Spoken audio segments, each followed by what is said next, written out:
Hi good morning students. कैसे हैं आप लोग? मैं आशा करता हूँ कि आप लोग बहुत ही अच्छे होंगे। आज मैं आप लोगों के लिए टेंस का फर्स्ट चैप्टर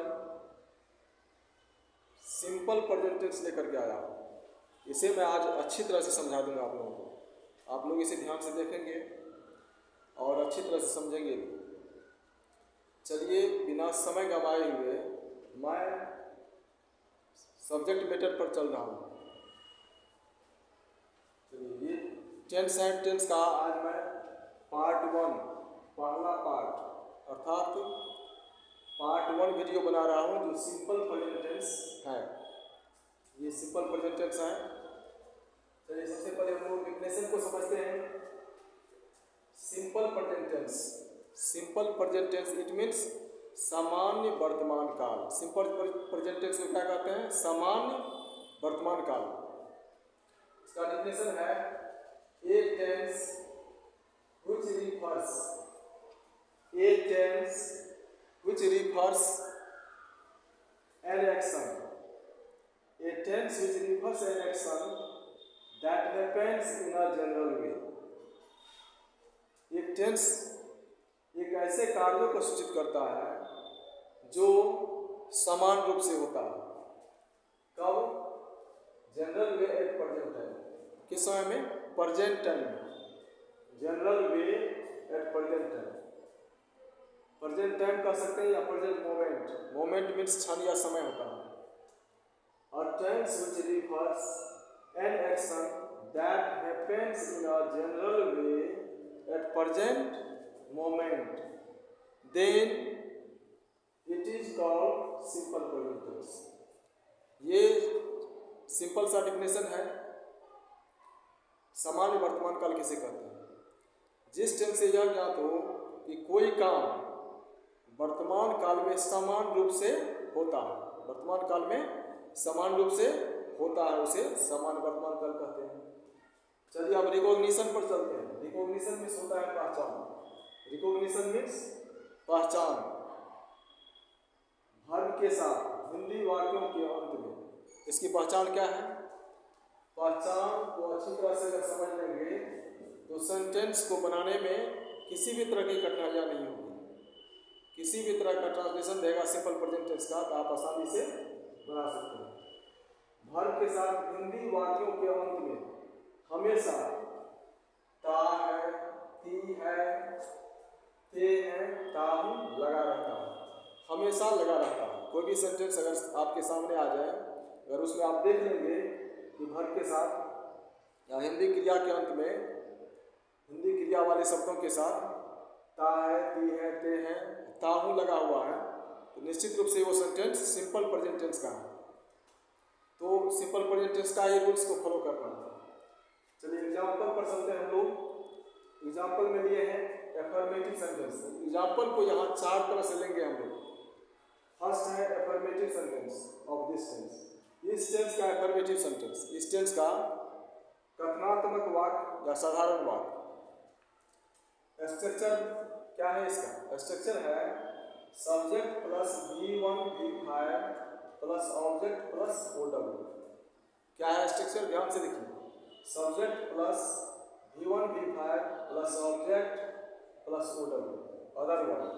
सबसे पहले सेंटेंस में सब्जेक्ट को हम रखेंगे, उसके बाद सब्जेक्ट के अनुसार जो भी वर्ब आवे, V1 आवे, V5 आवे, उसे रखेंगे। उसके बाद है ऑब्जेक्ट प्लस OW। जैसे एग्जाम्पल में आज ए में लिए हैं मैं मोबाइल पर बात करता हूँ। I talk over mobile, I talk on mobile, इसे लिख सकते हैं। वे लोग दिल्ली से आते हैं, वे लोग दिल्ली से आते हैं। क्या लगा लास्ट में? ते हैं। वर्ब के साथ क्या लग गया लास्ट में? ते हैं। समझ जाएंगे कि सिंपल प्रेजेंट टेंस है। उसी तरह से पहला में क्या था? बात करता हूँ, लास्ट में ता हूँ लगा था, इसलिए यहाँ पर V1 का प्रयोग हुआ। आई टॉक, मैं बात करता हूँ। आई टॉक कहाँ? On mobile. वे लोग दिल्ली से आते हैं। दे कम फ्रॉम दिल्ली, यहाँ फ्रॉम प्रीपोजिशन आ गया। चूँकि दिल्ली को हम लोग छोड़ रहे हैं, दिल्ली से जब किसी स्थान को हम लोग छोड़ते हैं तो उसमें फ्रॉम का यूज होता है। दे कम फ्रॉम दिल्ली। जैसे अब देखिए V1 का प्रयोग कहाँ होगा और V5 का प्रयोग कहाँ होगा? I, we, they, you, I, we, they, you, plural noun,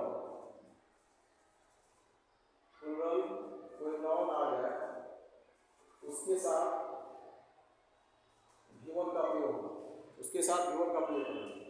यहीं पर he, she, it या सिंगल नेम आ जाए उसके साथ V2 का प्रयोग किया जाएगा। V5 इसका प्रयोग किया जाएगा V5 का, क्योंकि इसमें V1 और V5 होता है। जब ये I, we, they, you या कोई प्लूरल नाउन आ जाए या दो नाम को अगर एंड के साथ जोड़ देंगे तब वहाँ V1 का प्रयोग हो जाएगा, केवल सिंपल प्रेजेंट टेंस में। या ही आ जाए, सी आ जाए, इट आ जाए, नेम आ जाए तो उसके साथ हम V5 का यूज करेंगे। चलिए अब चलते हैं, नेक्स्ट पार्ट है नेगेटिव सेंटेंस। नेक्स्ट पार्ट क्या है इसका? सिंपल प्रेजेंट टेंस का एग्जांपल में अब हम लोग ले रहे हैं नेगेटिव सेंटेंस। अफर्मेटिव समझ लिया अच्छी तरह से, साधारण वाक्य। अब है negative sentence. Negative sentences of this tense, इस टेंस का नेगेटिव सेंटेंसेज अर्थात सिंपल प्रेजेंट टेंस का नकारात्मक वाक्य। नकारात्मक वाक्य नेगेटिव सेंटेंस किसे कहते हैं? जस्ट अफर्मेटिव का अपोजिट होता है नेगेटिव। ऐसा समझिए कि जिस सेंटेंस में नॉट का प्रयोग हो इंग्लिश में और जिस सेंटेंस में हिंदी के वाक्यों में नहीं लगा हो, यहाँ सेंटेंस को समझते हैं हम लोग। सबसे पहले स्ट्रक्चर को समझिए। स्ट्रक्चर है subject plus do does plus V1 plus object plus OW। क्या है structure? Subject plus do does plus V1 plus object plus other word, अन्य शब्द। ऑब्जेक्ट के बाद जो भी वर्ड आते हैं वो अन्य शब्द के रूप में चल जाते हैं। एज फर्स्ट एग्जांपल है राधा स्कूल नहीं जाती है। अगर सेंटेंस रहेगा राधा स्कूल जाती है, अफर्मेटिव हो गया। राधा स्कूल नहीं जाती है, नहीं ला गया हिंदी के वाक्यों में, ये आपका नेगेटिव सेंटेंस हो गया। राधा स्कूल नहीं जाती है, पहचान तो वही है, टी है लगा हुआ लास्ट में। चाहे सिंपल प्रेजेंट टेंस का कोई भी सेंटेंस हो, आप अफर्मेटिव में जाइए, इंट्रोगेटिव में जाइए, नेगेटिव में जाइए, पहचान नहीं बदलता, पहचान वही रहेगा, उसका केवल स्ट्रक्चर बदल जाएगा। जैसे नेगेटिव में स्ट्रक्चर क्या हो गया? Subject plus do does plus V1 plus subject plus other word. Example है राधा स्कूल नहीं जाती है। क्या एग्जाम्पल? राधा स्कूल नहीं जाती है। क्या बनाओगे? राधा सब्जेक्ट हो गया, जाना वर्ब हो गया, यहाँ नहीं लगा हुआ है नेगेटिव के लिए, और स्कूल ऑब्जेक्ट हो गया। तो सबसे पहले क्या रखेंगे? सब्जेक्ट को रखेंगे। राधा के साथ क्या यूज होगा? डू या डज। थर्ड पर्सन का सिंगुलर नंबर है। राधा क्या है? थर्ड पर्सन का सिंगुलर नंबर है, इसमें डज का प्रयोग करना है। Radha does not go to school. Does आने के बाद V1 का ही प्रयोग किया जाता है, इसलिए यहाँ गो हो गया। Radha does not go to school. Next example है बी में आप लोग नाश्ता नहीं करते हैं। क्या है? आप लोग नाश्ता नहीं करते हैं। आप लोग नाश्ता नहीं करते हैं। यहाँ सब्जेक्ट यू आ गया, यू के साथ डू का प्रयोग किया गया। You do not take breakfast. यहाँ टेक का यूज किया जाएगा, ब्रेकफास्ट के साथ हमेशा टेक लगता है। You do not take breakfast. तो अब देखिए यहाँ पर जो है डू का प्रयोग किसके साथ होगा, डज का प्रयोग किसके साथ होगा, ये जान लीजिए आप। देखिए आई के साथ डू लगेगा, यू के साथ डू लगेगा, दे के साथ डू लगेगा, बी के साथ डू लगेगा, के साथ, सी के साथ और नेम के साथ डज का प्रयोग करना है। नेम के साथ डज का प्रयोग करना है। आई, वी, दे, यू, इन सब के साथ डू का प्रयोग करना है। इसी, इट और नेम के साथ डज का प्रयोग करना है। अगर सब्जेक्ट प्लुरल आ जाए, प्लुरल में रहेगा तो उसमें डू का ही प्रयोग किया जाएगा। चलिए, इसीलिए यहाँ आप लोग यू आ गया तो यू के साथ डू लगा। You do not take breakfast. अब नेक्स्ट पॉइंट है इंट्रोगेटिव सेंटेंस। नेक्स्ट पॉइंट क्या है? Interrogative sentence. नंबर 3 में एग्जाम्पल के रूप में लिए हैं interrogative sentences of this tense. This tense अर्थात सिंपल प्रेजेंट टेंस, क्योंकि अभी सिंपल प्रेजेंट टेंस चल रहा है, इसी टेंस का एग्जाम्पल लेंगे। Interrogative sentences of this tense. Structure यहाँ आ गया WH वर्ड।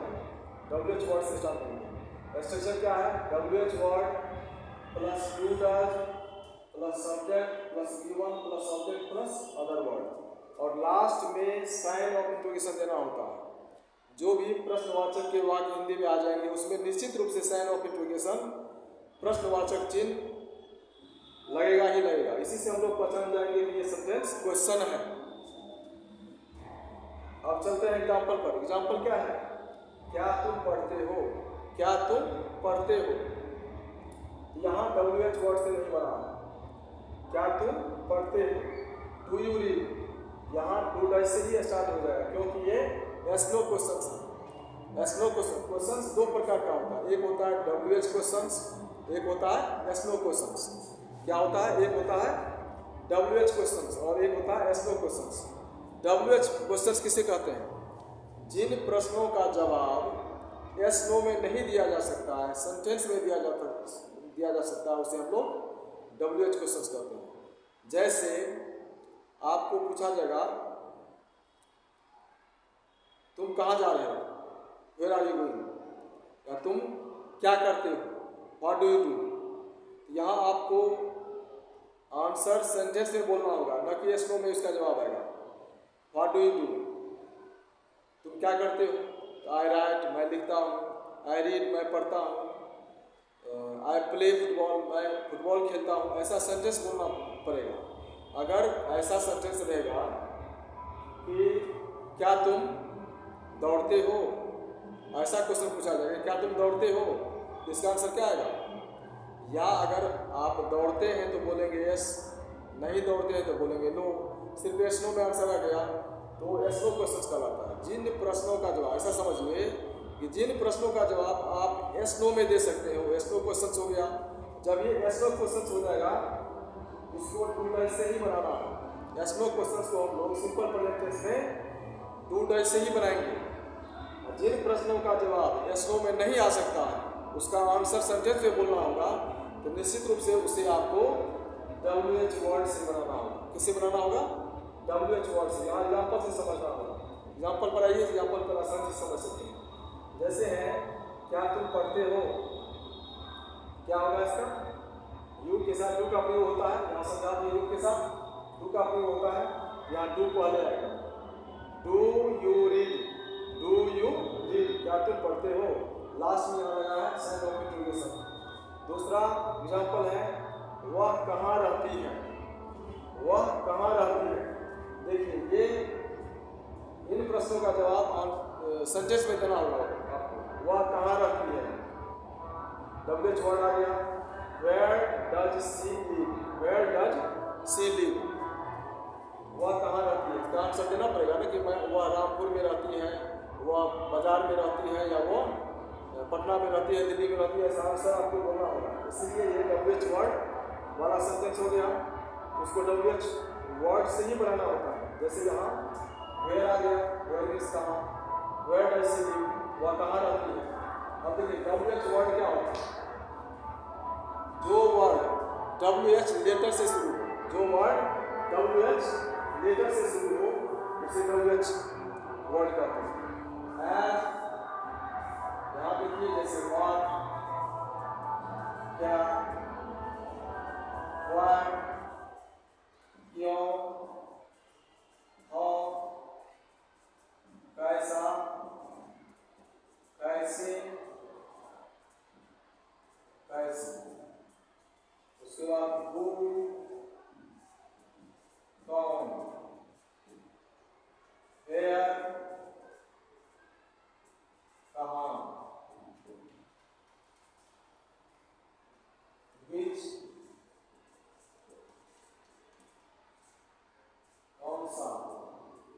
किसका, ये सभी ETC। यानी इसमें ये देखिए इसमें क्या है कि WH लेटर से शुरू हुआ है, WH लेटर से शुरू हुआ। व्हाट, व्हाई, ऐसा समझना है कि what, why, when, where, who, whatever, wherever, whenever, which, ये सभी जो है WH वर्ड है, जिसका यूज हम लोग WH वाले सेंटेंस में करते हैं। और नेक्स्ट पार्ट, इसका लास्ट पार्ट है, चौथा है interrogative negative sentences of this tense. Interrogative negative sentences of this tense, it means simple present tense. Interrogative negative sentences of this tense, और इंट्रोगेटिव और निगेटिव को एक साथ जोड़ दिया गया है। तो स्ट्रक्चर क्या है, WH word plus do does plus subject plus not plus given plus object plus other word plus sign of interrogation. Last में साइन ऑफ इंट्रोगेशन होगा ही, खास करके इंट्रोगेटिव सेंटेंस में। क्या है, WH word plus do does plus subject plus not plus given plus object plus other word. As for example में हम लोग लेते हैं नंबर ए में, तुम स्कूल क्यों नहीं जाते हो। देखिए इस सेंटेंस को भी आप आसानी से पहचान सकते हो। ते हो, क्या लग गया, ते हो लास्ट में। ये पहचान में ही मैं स्टार्टिंग में ही आपको बता दिए हैं, ता है, ती है, ते है, निश्चित रूप से लगता है सिंपल प्रेजेंट टेंस की पहचान के रूप में। तुम स्कूल क्यों नहीं जाते हो, तुम स्कूल क्यों नहीं जाते हो, तो क्या आएगा, ये WH वर्ड का क्वेश्चन हो गया। किसका क्वेश्चन हो गया, ये WH वर्ड का हो गया। तो इसका आंसर बोलना होगा, अपना रीजन देना होगा कि मैं किस कारण से स्कूल नहीं जाता हूँ। केवल यस नो बोलने से नहीं होगा। देखिए इसको बनाएंगे, यहाँ है सब्जेक्ट तुम का इंग्लिश हो गया यू, तो यू के साथ क्या लगेगा, डू लगता है। उससे पहले ये वाई, WH वर्ड के रूप में क्या आएगा, क्यों का इंग्लिश क्या होगा, वाई डू यू, सब्जेक्ट आ गया यू, और उसके बाद क्या रखेंगे, सब्जेक्ट यहाँ यू आया, उसके बाद क्या आएगा, नॉट, उसके बाद क्या आएगा, नॉट आएगा। वाई डू यू नॉट, अब आएगा गिवन, वर्ब के रूप में क्या आएगा, जाना, तो गो हो जाएगा, why do you not go to school, school हो गया ऑब्जेक्ट। टू यहाँ प्रीपोजिशन के रूप में यूज हुआ है, टू जो है यहाँ प्रीपोजिशन के रूप में यूज हुआ है। किसी स्थान को जाते हैं हम तो टू प्रीपोजिशन लगाते हैं, हमेशा याद रखिए। किसी स्थान को छोड़ेंगे फ्रॉम लगाएंगे, किसी स्थान को जाएंगे टू लगाएंगे। जैसे I am going to school, I am going to Patna, I am going to Delhi. अगर उसी स्थान को छोड़ रहे हैं, I am coming from school, I am coming from Patna, तो वहाँ फ्रॉम का यूज हो जाता है। Why do you not go to school, क्या होगा इसका एग्जाम्पल, तुम स्कूल क्यों नहीं जाते हो। नेक्स्ट एग्जाम्पल है नंबर बी में, मैं कैसे नहीं पढ़ता हूँ, मैं कैसे नहीं पढ़ता हूँ। यहाँ निगेटिव भी आ गया ना, नोट आ गया इसमें, कैसे भी आया नहीं भी आया, अर्थात क्या, ये इंट्रोगेटिव निगेटिव हो गया। कैसा सेंटेंस हुआ ये, इंट्रोगेटिव निगेटिव हुआ। मैं कैसे नहीं पढ़ता हूँ, how do I not read, how do I not read, ETC। WH letter तो बता ही दिया गया है कि WH लेटर से जो भी वर्ड बनेगा उसे WH वर्ड कहा जाता है। अब ये सिंपल प्रेजेंट टेंस का ये चार तरह से हम एग्जांपल दिए हैं, affirmative sentence, negative sentence, interrogative sentence और चौथा इंट्रोगेटिव निगेटिव सेंटेंस। इसको एक से दो बार आप धीरे धीरे अगर आप देख लेंगे वीडियो को तो निश्चित रूप से आप समझ जाएंगे। आपको एक भी सेंटेंस का अनुवाद करने में या लिखने में, सिंपल प्रेजेंट टेंस के सेंटेंस को पहचानने में भी गलतियां निश्चित रूप से नहीं होगी। तो आप लोग इस वीडियो को शेयर कीजिए, अपने दोस्तों के साथ भी शेयर कीजिए, सब्सक्राइब्स भी कीजिए और दूसरे को भी फायदा पहुंचाते रहिए। थैंक्स, फिर मिलते हैं नेक्स्ट वीडियो में पार्ट 2 में।